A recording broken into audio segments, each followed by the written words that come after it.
What's going on, guys? Joni and Joe back with the King Games video for May 2020.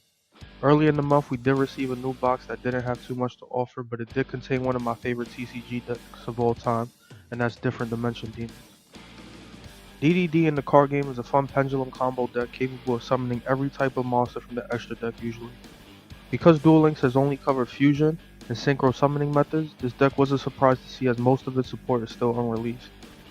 This version of the deck maintains its OTK potential, being able to utilize 3 to 4 card combos capable of destroying the measly 4,000 life points we have in this game. The deck can be pretty expensive as the main fusion starter Swell Slime is a UR, but luckily you don't need more than one copy of Genghis.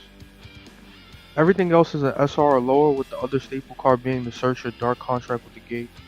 This card searches a DD monster every turn, but its drawback is that it's a continuous spell, making it susceptible to Cosmic Cyclone, as well as dealing you 1,000 points of damage in the standby phase.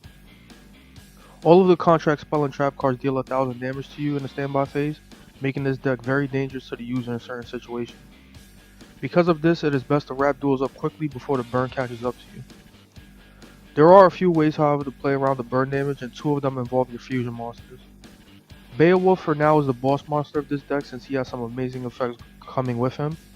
One of them lets him nuke the spell and trap card zones during your standby phase, including your contracts before they can burn you.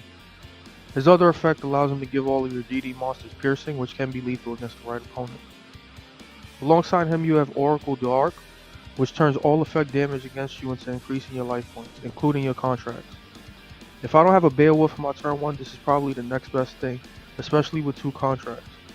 The last way, although pretty risky, is to use the trap card Dark Contract with the Witch to pop itself or a Swamp King during the draw phase or before the effects kick in, but you'll most likely only do this if you risk losing to yourself.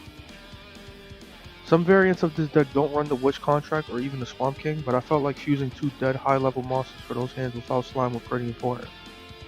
Witch also grew on me for its nice removal option, as well as giving Armades 3300 attacks to protect itself in your opponent's turn.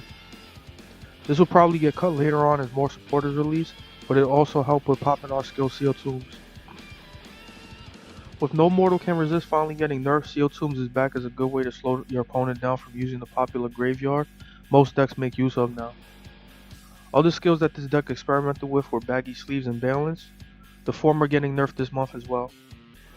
Balance wasn't too bad for me as I did open a consistent combo every duel it felt like, but it felt lacking after that first turn, so I decided to stick with something easier. Draw Sense High Level was another option that I didn't get to test with, but with the guaranteed life point loss, this deck has a lot of potential skills to still look into. This deck has some pretty good recovery if anything, and can push through some opponents quite easily, as you'll see on the screen. The disruption that hurts you is if your opponent can stop your contract search, or if you go first and your opponent can easily get through your board, as without your traps this deck lacks defense entirely. The climb took a few tries as I did run into random turn 1 Cyber Dragons twice, and lost to other things, but I did have some good duels up to the end, instead of running into meme decks like I usually do. I was a bit disappointed at how DDs perform for a competitive scene, but they are good on the ladder no matter what. Seeing them in Duel Links at this stage is still a good thing though, as I can look forward to support sometime in the future. This video is pretty late as work has had me swamped, but there is already a new mini box on the way with some things to look forward to, so stay tuned for it. With that, I hope you guys enjoy the rest of the duels, and hopefully we get the support we need to make DDDs even better soon.